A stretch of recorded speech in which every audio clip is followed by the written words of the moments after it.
Oh, okay. Oh, right. Okay. And there's been some other things that he could not get the rights to. There's some bad choices, in my opinion, that he does Sure. on some of the movies. Like he did some song on Django Unchained. I was like, what the fuck? And it was, why would he? It didn't fit to me. You know what I mean? Sure. It just didn't fit the tone of what he was going for. It was like, But not on Pulp Fiction. not on Pulp Fiction. No, Pulp Fiction was a surf rock fucking badass motherfucker right there. Absolutely. But this led me to like really enjoy the soundtrack for like Desperado. You know, sure. Yeah. And the sound, because the soundtrack for Desperado had Rumble on it, Yeah. I think. So, and then the soundtrack for Natural Born, or not Natural Born Killers, but From Dusk Till Dawn. All of those are kind of at that same time period, you know. But Pulp Fiction was the one that was like, God damn, there's so many good songs on this one. Yeah. Weren't those all in the same year? Desperado, From Dusk Till Dawn, and Pulp Fiction all come out in think so. 1994. No. 94, 95. I'm pretty sure that 95 was Desperado. it was I think. Desperado 95. Yeah. Okay. God, they had, I mean, and then interweaving the movie parts into it was always really cool, you know. But I mean, even the GIMP song, Dust Comanche, Till Dawn was 96. was it? Oh, 90? right, yeah, right. yeah. That's I knew why it was after. yeah. Yeah, So was it 4, 5, and 6? Probably. I didn't look at the other one. because That was the one where I was like, I think that came out after. Yeah, I don't know where. because 97 was Jackie Brown, Yeah. and that was his follow up movie. You know, to all of that. Well, I mean, even he just does pick very, very good soundtracks for his stuff, and that's why mine. And I don't think this one is going to be interchangeable for me either. You know, just because my top two, and it's just something that I've had in my life for all of those years. The Dusty Springfield song, Right. the Statler Brothers. God, there's Dick Dale. Yeah. There's just so many good ones, and it just reminds me. It's like a Beach Boys, like fucking, like But I should it's- get my Woody and fucking go surfing. You know. Dick Dale's cool. I was in a band once, and that someone compared us to Dick Dale on acid. Dang. Wow. I was like, that's high praise. Thank you very much. Yeah. But yeah, this is a good soundtrack, man. Doesn't it also have the Neil Diamond song on it? What's the Neil Diamond song? Oh yeah, the Urge Overkill song. Yeah, I was like going to say, he didn't do it. It was redone by Urge Overkill. Oh, really? Yeah. Yeah. Girl, You'll Be a Woman Soon. Yeah, girl. Yeah. Urge Overkill. That was a good cover. Yeah, I absolutely. didn't even know it was a cover Yeah, till right it's now. a good cover. The Neil Diamond version is really good too. Yeah, nothing. But this one was more. I don't know. It was more. It's it seemed popular. more streamlined. It seems like it's popular in the 90s to get a lot of people to do covers for your soundtracks of older songs, which is cool. Don't get me wrong. Yeah, and then Urge Overkill. I think at the time. that's going to go in phases, you know, like Because it's coming back. Yeah. You know, recently they've Absolutely. been doing, well, the first thing that pops into my mind would be like the Suicide Squad trailer had like that, I Made a Joke or whatever song, but that's a cover too of someone else's It's just song. like you were talking about the Jimmy Page and fucking Puff Oh, Daddy yeah, one. Puff Daddy. That was a cover of Cashmere, you know. Bow, bow, bow. Yeah, but it was Buy like a Mountain Dew. yeah. Go to Taco Bell. That's what it was. Yeah, it was pretty much. It was just like a marketing thing. All right, That's a good. But that was a great pick. That's a great choice. And I'll say that, yes. I won't. I The won't Dusty expand on Springfield it. song is the one that stands out the most to me. Yeah, Um, counting flowers on the wall. That was just a good song. The that's a Statler great Brothers song. really cool. Yeah, absolutely. That's a whole great album. Yeah. It was a good call. Yeah. And dude, I can't help but laugh every time he shoots Marvin's head off. Yeah. You really trying to tell me that poof, and there's just blood I everywhere? just shot Marvin in the face. I remember just laughing at that so hard. I don't know Everybody why. did. It's so bad, but Yeah, you're I just know. like, what the fuck? He's And like, you that's- really think God came down and stopped them bulls? Oh yeah, you really think God, and you can see when he puts his hand on Yeah. his finger is clearly on the trigger. You must have hit a like- bump or something. I didn't hit no motherfucking bump. Shit, that whole fucking scene is funny. God, Wait, dude. I know somebody up here in Toluca Lake.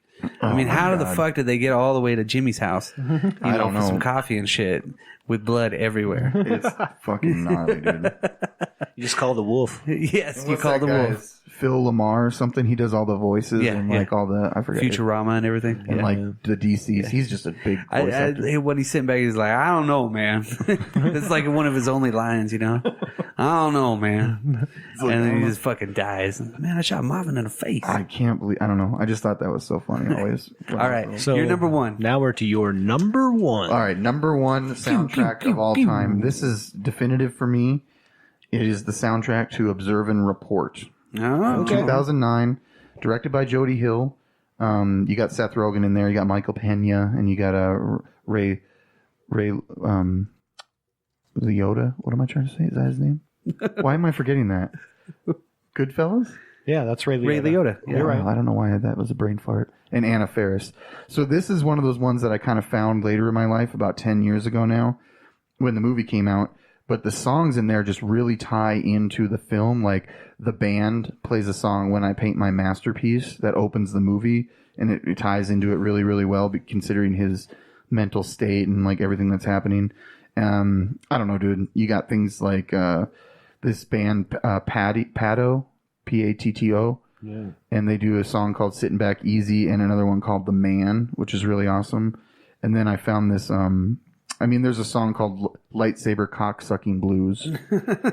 And you got a little LRB, Little River Band. Yeah. I always have Little River Band. Always have disc of Little River Band. Help It's on its way in like a super funny scene where Michael Pena gets in the car and finds it on the radio and then drives through the mall doors. And then there's a cover of Where Is My Mind? No, the Pixies cover. Mm-hmm. Yeah. And then there's another one of, where is it? I thought there was Wave of Mutilation on there, but no, I'm sorry. It was Where Is My Mind? Oh, that's okay. It's a cover by City Wolf. I don't know that band really either, but there's a Yardbird song on there, Over, Under, Sideways, Down. And then a song called Brain by The Action, which I would recommend checking out this band, The Action. Right on. From the 60s, 70s era. I never heard of them. And then this soundtrack really kind of, I don't know. This has a Dylan song on it too, right? Did we mention that? No, I didn't mention that. Yeah, performed by the band. Mm-hmm. Oh, is that a cover? Yeah, When I Paint My Masterpiece. Oh, I didn't even know that was a cover. See, there you go. The band actually toured with Dylan. Yeah, so okay. he may have wrote it for them. I don't know that it was a cover. Yeah, I'm not familiar. Dylan had a lot of songs. Yeah. It's an understatement. Yeah. He's no Lennon and McCartney or Josh Homme now. I mean, I think he's going for the record for real. Yeah, but he just worked by himself. I know, right? Dylan. I mean, he's just like, Yeah, he did, but he did a lot of covers too. Yeah, he did. Absolutely. Yeah. Yeah, so, I mean, I don't really know all the, like, I'm not in depth with all the bands except for, like, the Yardbirds, and then I kind of got into this band, The Action or whatever, but nice. It's, like, my favorite combination of movie soundtrack where it's just songs that that make the movie thematically better, you know what I'm saying? Absolutely. And there's a little bit of the score sample where it's, like, kind of an overture, kind of like theme that plays out throughout the movie, and that's on there for, like, a couple minutes on the actual soundtrack, but other than that, I would recommend getting Observe and Report soundtrack. Well, the Rogan movies generally do have good soundtracks. You know, I think most he surrounds of the himself stuff, with good music usually. Yeah, most of the time, whenever he produces a movie or he directs a movie or something like that, he's really like he does put pretty out on point with and quality stuff. And Jody Hill, more importantly, Jody Hill will do Eastbound and Down had a lot lot of good songs. Oh yeah, like even the Righteous Gemstones too. And then another one that my wife, I forgot what TV show she found, but there's a Beach Boys song that she was like, she played for me, and I was like, God damn. Vice Principals? No, I don't know what it was on, but it's this song called Little Bird by the Beach Boys. I don't think I've heard that good of a song in probably 20 years. Wow. I mean, it like literally blew my mind. I was like, oh my God. Wow. So it's off their album Friends. It's called Little Bird. She Shazammed it off of something. I forgot where she got it from, but I think it was on one of their shows. Shazam. Maybe I might be mistaken 100%, but I was just like, Shazam, what not the a sponsor. fuck? Yeah, not a sponsor. Yeah. Not a friend of the show. So, and that's another good thing that, I mean, soundtrack wise, people, the directors and producers and writers are really writing to the stuff, and they're influencing that. Yeah, like Baby they're putting Driver in is written, if you read part of the screenplay, it specifically points out the songs. Certain songs, yeah. Yeah, you know what I mean? And the beats and the editing and the stuff. Of course. Yeah.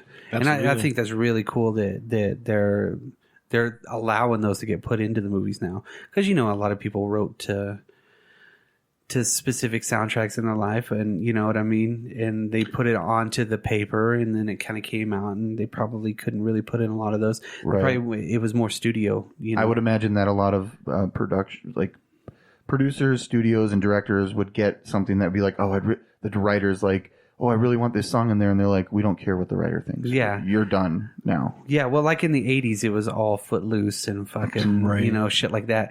Because it was all Kenny Loggins. He was the main guy that was writing soundtracks. You know what I mean?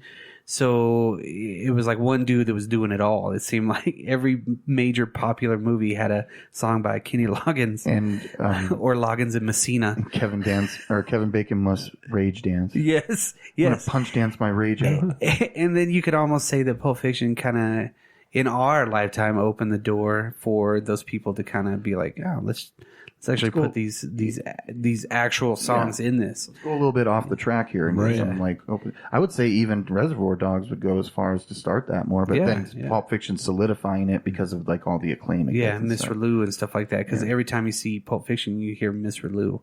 You know?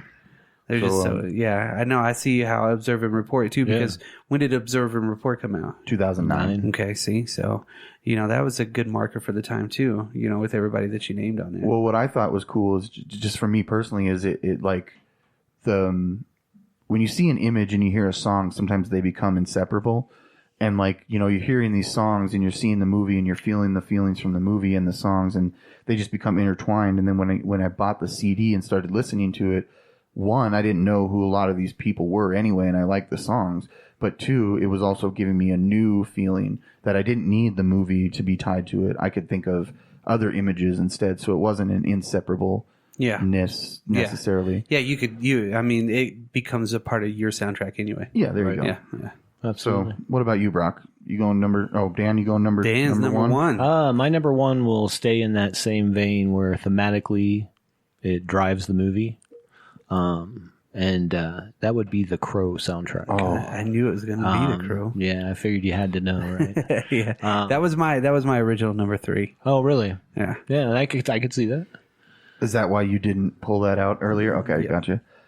And this album, it's kind of cool because the Crow comic book actually, it's weird that Robert Smith really took point on making this album, you know, helping produce this album, or at least making it happen, because it was them and Joy Division. The Cure and Joy Division are actually in the Crow graphic or comics. Yeah, they're quoted in the comics. Dude, I love Joy Division. Yeah. Oh well, that's you get a Nine Inch Nails version of a Joy Division song in Right. this Dead Souls, which I like both versions, but I'll be honest, I like the Nine Inch Nails version more. I get it. But you start out with the Cure, obviously Burn. That's kind of thematic to the movie.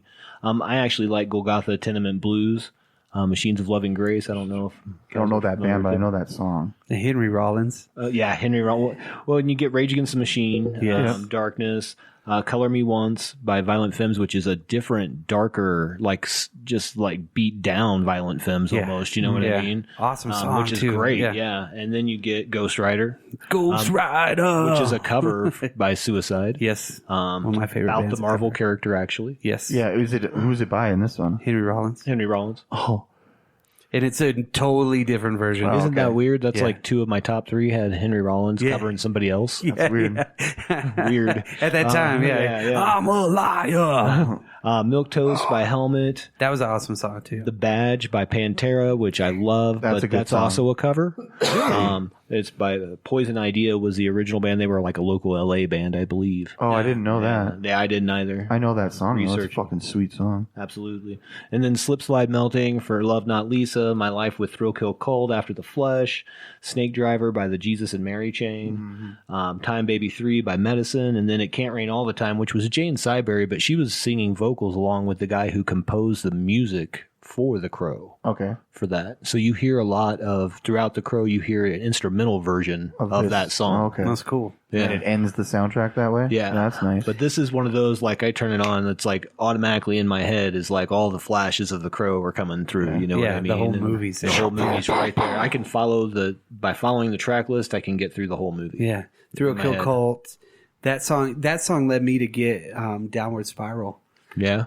Because I thought I really literally thought that was March of the Pigs, Oh. and I went and bought it. I remember.